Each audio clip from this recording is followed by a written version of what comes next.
श्री गोपाळ कृष्ण भगवान की जय। लीळा नंबर 99। दायंबाच्या पत्नीच्या मरणाचे व दायंबाचे भविष्य।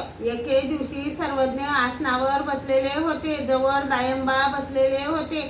सर्वज्ञ म्हणाले, हा दायंबा आताच मेला असता तर बरे झाले असते। तेव्हा बाईसा म्हणाल्या, तर काय बाबा, या बापुड्या दायंबाने आताच मरावे का?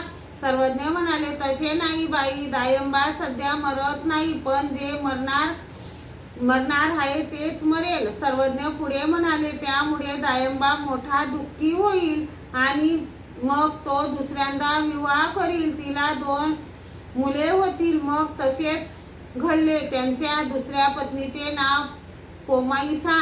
दायंबा पहिल्या पत्नीच्या मरणामुळे थोर दुःखी झाले। मग सर्वज्ञांजवळ आले। सर्वज्ञांनी त्यांना निरूपण केले। तेव्हा दायंबाने विचारले, जीजी, विकोचे सेवन करणे पाप नव्हे, तर तो विषय भोग धर्मापासून निरपून का काढतो? सर्वज्ञांनी म्हटले, भोजया स्त्री म्हणजे मद द्रव्याचा रावोगा, आणिके द्रव्ये सेविलेया माजवी ती श्री दर्शन मात्रेची माजवी। भट्टोबासांनी विचारले, जीजी, अजून कशाने माज उत्पन्न होतो? सर्वज्ञांनी म्हटले, श्री दर्शने माजवी, द्रव्य असती तवे माजवी।